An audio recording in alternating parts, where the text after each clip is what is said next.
Muito bom dia, então vou partilhar aqui a tela. Eu gostava de vos falar de um tema que por vezes há uma visão errada. Desculpa, Sim, Daniela, ativa o som outra vez. ok, ok. Carreguei no botão. Há uma visão errada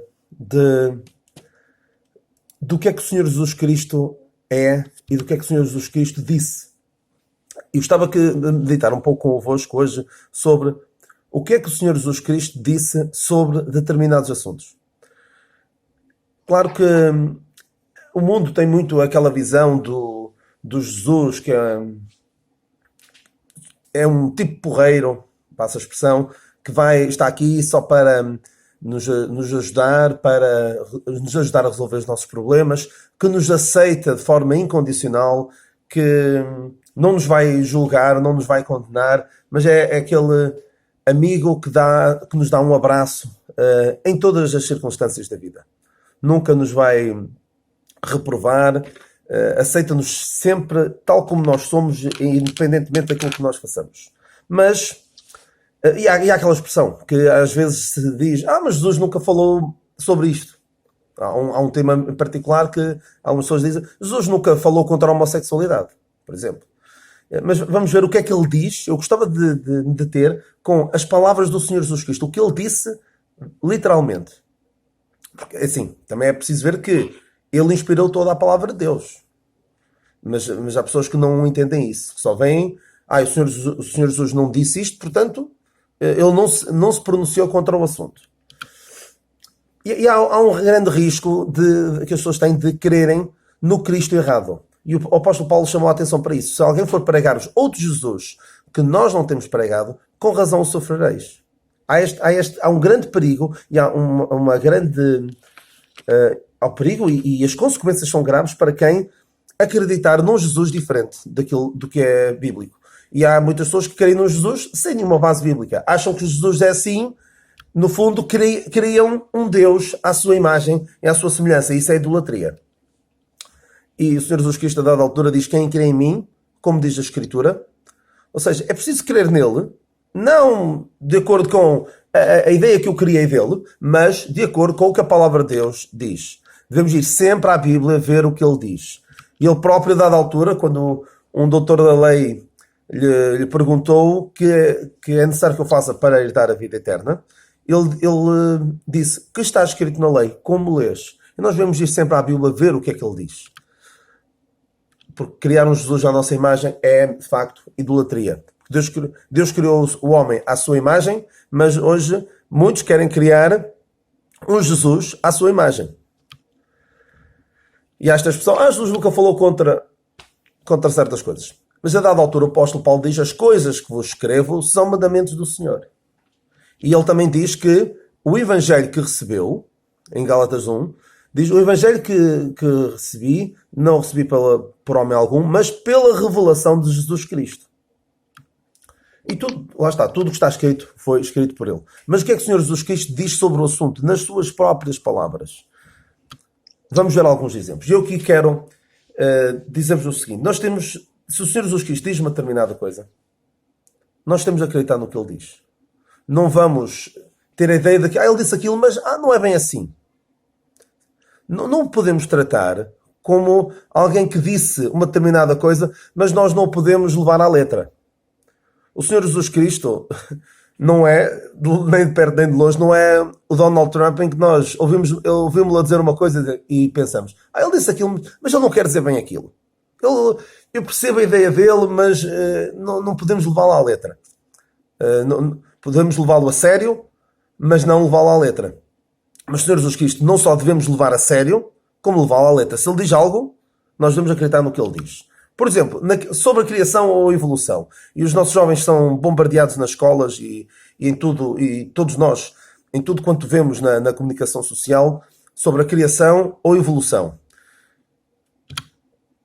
O que é que o Senhor Jesus Cristo disse acerca dos últimos tempos? Naqueles dias haverá uma aflição tal, qual nunca houve desde o princípio da criação, que Deus criou, até agora nem jamais haverá. Ele fala da criação como algo real, algo digno de crermos nisso. E diz a dada altura também assim: não tendes lido que aquele que os fez no princípio, macho e fêmea os fez? Ou seja, esta história que nós ouvimos na disciplina de História e noutras disciplinas de ciências, que a evolução, o Big Bang e tudo mais, assim, o Senhor Jesus Cristo disse isto. E agora? Eu não estou com isto a dizer que isto é um argumento que vá convencer um descrente. Mas isto é um argumento que deve convencer os crentes a não abrir mão das convicções baseadas na palavra de Deus. Não tenhamos vergonha do que o Senhor Jesus Cristo disse. O Senhor Jesus Cristo, e espero que compreendam a expressão, o Senhor Jesus Cristo não é um tio senil que diz umas coisas um bocado sem nexo e que nós temos de dar um desconto ao que ele diz. Não, ele disse isto, eu vou crer nisto.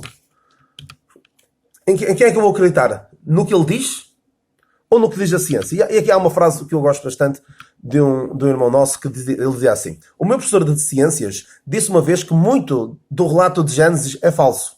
E atenção, mesmo muitos cristãos, alguns, talvez mesmo alguns crentes, mas principalmente no catolicismo, nós vemos que o relato antes da chamada de Abraão, aquilo é mitológico, é apenas uma alegoria do que terá acontecido de facto. E o chefe máximo da Igreja Católica disse já há alguns anos que Deus não tem uma varinha mágica para fazer a criação como nós vemos no relato bíblico. Ele não disse exatamente isto, mas era esta a ideia. Deus não tem uma varinha mágica. Cuidado. Mas, então o professor de ciências dizia isto. Mas uma vez que o meu professor não provou que era Deus ao ressuscitar dos mortos, prefiro acreditar em Jesus. Eu também prefiro acreditar em Jesus. Não só para salvação, mas também naquilo que ele diz sobre os assuntos. E depois há alguns relatos bíblicos que nos podem causar alguma confusão. Por exemplo, o dilúvio. O Senhor Jesus Cristo fala do dilúvio. Nos dias de Noé, nos dias anteriores ao dilúvio, comiam, bebiam e davam-se em casamento até o dia em que Noé entrou na arca. Isto acerca do juízo que estaria para vir, que seria como nos dias de Noé. E diz também, isto sobre o dilúvio, e sobre Sodoma e Gomorra, ele fala de Ló, e do relato da destruição de Sodoma. No dia em que Ló saiu de Sodoma, choveu do céu fogo e enxofre e os consumiu todos. E para deixar bem claro que isto não era apenas uma historinha, ele diz: lembrai-vos da mulher de Ló. Portanto, são personagens reais. E mesmo sobre Jonas, nos pode fazer muita confusão aquela história. Como é que é possível Jonas ter passado 3 dias no ventre da baleia? O Senhor Jesus Cristo disse que sim. E como alguém dizia, a Bíblia diz que Jonas foi engolido pela baleia. Mas se a Bíblia dissesse que Jonas engoliu a baleia, eu também acreditava. Se o Senhor Jesus Cristo dissesse isso, eu vou dizer: não é real. Claro que é fisicamente impossível um ser humano engolir uma baleia. Mas isto para vos deixar bem claro que nós, se queremos no Senhor Jesus Cristo para a salvação, temos de querer no que ele diz nos outros assuntos. Nas referências à criação, ao dilúvio, a Adão e Eva, a Sodoma e Gomorra ou a Jonas, o Senhor Jesus Cristo menciona-os como eventos ou pessoas reais. E há aquele famoso trilema de C.S. Lewis, em que ele diz: ele ou é louco, porque disse estas coisas, ou estava a mentir, ou é Senhor. Não podemos chamá-lo de Senhor e Salvador se achamos que ele estava a mentir. Ninguém pode dizer: ele é um grande mestre, um grande ensinador, mas depois dizer que ele aqui estava a mentir. Não pode ser. Das 3, uma. Ou era louco, ou mentiroso, ou é Senhor e é digno de toda a confiança. Não podemos querer nele apenas em partes. Escolher: olha, eu gosto do que ele diz aqui, mas não gosto do que ele diz ali, por isso não vou aceitar. Sobre a homossexualidade, alguém diz: Jesus não disse nada sobre a homossexualidade. Então ele diz isto mesmo. O Senhor Jesus Cristo diz: não tendes lido. Claro que ele não diz explicitamente: a homossexualidade está errada. Não diz. Mas percebe-se por esta passagem, claramente, que a relação de casamento é restrito a um homem e uma mulher. Não tens lido que aquilo que os fez no princípio, macho e fêmea os fez. Portanto, deixará o homem pai e mãe e se unirá à sua mulher e serão os dois numa só carne. Não fala aqui noutras possibilidades. É só esta a possibilidade. Mas muita gente gosta de dizer, criam Jesus ao seu gosto, à sua imagem e semelhança, e avança com essa ideia antibíblica. Sobre transexualidade, a mesma passagem diz: aquele que os fez no princípio, macho e fêmea os fez. O sexo é binário, macho e fêmea, e complementam-se. Isso é bíblico e é científico. Claro que podem dizer, mas não há aqueles casos ambíguos de pessoas hermafroditas ou com uma ambiguidade sexual que tem características sexuais dos dois tipos. Claro, isso são anomalias. São resultado do pecado. Mas o projeto de Deus, aquilo que Deus criou, e quando disse que era muito bom, era macho e fêmea. E tal como, se eu disser, o ser humano tem quantos dedos em cada mão? Tem 5. Mas tem uma pessoa que só tem 2 ou só tem 3. Já nasceu assim. Claro, mas nós o que é que chamamos a isso? É uma anomalia. Foi alguém que nasceu com algum defeito. E há uma frase também muito interessante de outro senhor que dizia assim. E atenção, que isto é o que o mundo nos tenta vender. No ensino básico ensinaram que um sábio transformar-se num príncipe era um conto de fadas. Mas quando cheguei à universidade ensinaram que isso é um facto. E infelizmente hoje em dia querem ter como um facto que um homem pode transformar-se numa mulher, uma mulher pode transformar-se num homem, quando há 5 anos toda a gente, ou praticamente toda a gente com um mínimo de sanidade mental, sabia que nem se atrevia a dizer semelhante coisa. Um homem não se pode transformar numa mulher por ser uma afirmação tão óbvia. Daqui a nada, isso pode dar cadeia ou situações bem complicadas. Mas o Senhor Jesus Cristo falou também sobre isto. Casamento ou ajuntamento? Alguns dizem, incluindo crentes professos, não é um papel que vai fazer a diferença. Mas nós temos esta passagem em que ele fala de o homem deixar o pai e mãe e se unir à sua mulher, mas alguém pode dizer, não há ali referência a casamento, há só deixar o pai e a mãe e juntar-se a uma mulher. Assim, o Senhor Jesus Cristo, eu não pus aqui esta passagem, estou agora a lembrar, o Senhor Jesus Cristo honrou o casamento ao ir a um casamento. O Senhor não deixou de dar a sua bênção àquele casamento. E além disso, é muito interessante, e nós temos de fazer como o Senhor Jesus Cristo. A dada altura, ao falar com a mulher samaritana, ele diz, vai e chama o teu marido. E ela diz, não tenho marido. Ele diz, pois já tiveste 5, mas o que tens agora não é o teu marido. Ele poderia dizer, se fosse o Jesus que muitos querem pintar, um Jesus que aceita tudo e que compreende, atenção, ele compreende, ele compadece das nossas fraquezas, mas não vai subscrever, não vai apoiar o pecado. E então, se fosse esse Jesus, que muitos pintam, dizer assim, mas tu vives com ele, portanto é teu marido. Ele diz, não é teu marido.